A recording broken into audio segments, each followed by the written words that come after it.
Speed news చూద్దాం. స్థానిక సంస్థల్లో బీసీలకు 42% రిజర్వేషన్లు కల్పిస్తూ రాష్ట్ర కేబినెట్ ఆర్డినెన్స్ తీసుకొచ్చింది. ఈ నేపథ్యంలో తెలంగాణ జాగృతి అధ్యక్షురాలు బీఆర్ఎస్ ఎమ్మెల్సీ కల్వకుంట్ల నివాసం వద్ద జాగృతి, యూపీఎఫ్, బీసీ నాయకులు సంబరాలు చేసుకున్నారు.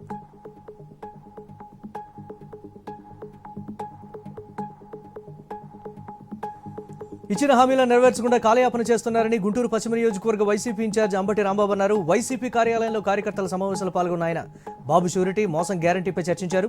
సుపరిపాలన కాదు, దగా పాలన, మోసం పాలన అని విమర్శించారు.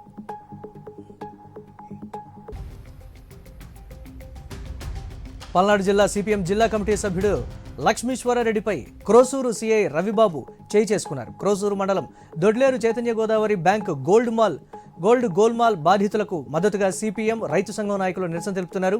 రంగంలోకి దిగిన పోలీసులు నిరసనలు ఆపాలని, వారిపై దురుసుగా ప్రవర్తించారు. ఎస్ఐపై చర్యలు తీసుకుని గోల్డ్ బాధితులకు తక్షణమే న్యాయం చేయాలని డిమాండ్ చేశారు. ఎన్నికల్లో గెలిచేందుకు అడ్డమైన హామీలు ఇచ్చి అమలు చేయకుండా చంద్రబాబు, పవన్ కళ్యాణ్ ప్రజలను మోసం చేస్తున్నారని వైసీపీ మాజీ మంత్రి బుగ్గన రాజేంద్రనాథ్ రెడ్డి ఆరోపించారు. డోన్ నియోజకవర్గంలో ఏర్పాటు చేసిన వైసీపీ సర్వసభ్య సమావేశంలో ఆయన పాల్గొన్నారు. అధికారంలో ఉన్నది టీడీపీ కాదని, ఆకలి రాజ్యం పార్టీ అని ఎద్దేవా చేశారు.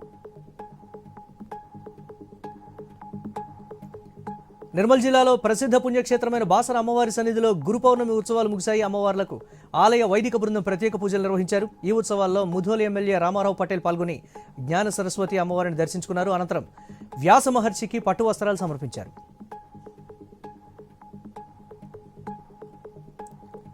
జగిత్యాల జిల్లా మెట్పల్లిలోని కొత్త బస్టాండ్ ఎదురుగా ఆర్టీసీ బస్సు లారీ ఢీకొన్నాయి. నిర్మల్ డిపోకు చెందిన ఆర్టీసీ బస్సు నిజామాబాద్ వైపు నుంచి జగిత్యాల వైపు వెళుతుండగా ఈ ఘటన జరిగింది. ప్రమాదంలో బస్సు ముందు భాగం ధ్వంసమైంది. డ్రైవర్ చాకచక్యంగా బ్రేక్స్ వేయడంతో ప్రాణ నష్టం నుంచి తప్పించుకున్నారు.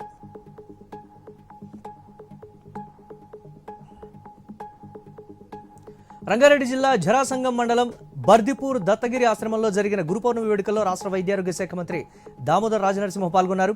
ఆశ్రమ పీఠాధిపతి అవధూత గిరి మహారాజ్, సిద్ధేశ్వర మహారాజ్తో ప్రత్యేక పూజలు నిర్వహించారు. గురు పౌర్ణమి వేడుకలో భాగంగా ఆశ్రమ ఆధ్యాత్మిక మాసపత్రికను దామోదర్ ఆవిష్కరించారు.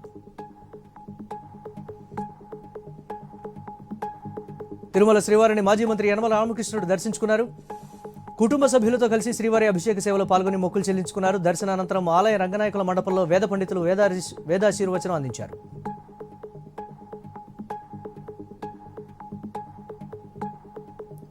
కుషాయిగూడలోని ఓ ప్రైవేట్ స్కూల్ బస్సు ఢీకొని విద్యార్థికి తీవ్ర గాయాలయ్యాయి. అదే పాఠశాలలో 6వ తరగతి చదువుతున్న చైతన్య గోపిశెట్టి సైకిల్పై స్కూల్కు వస్తుండగా ఈ ఘటన జరిగింది.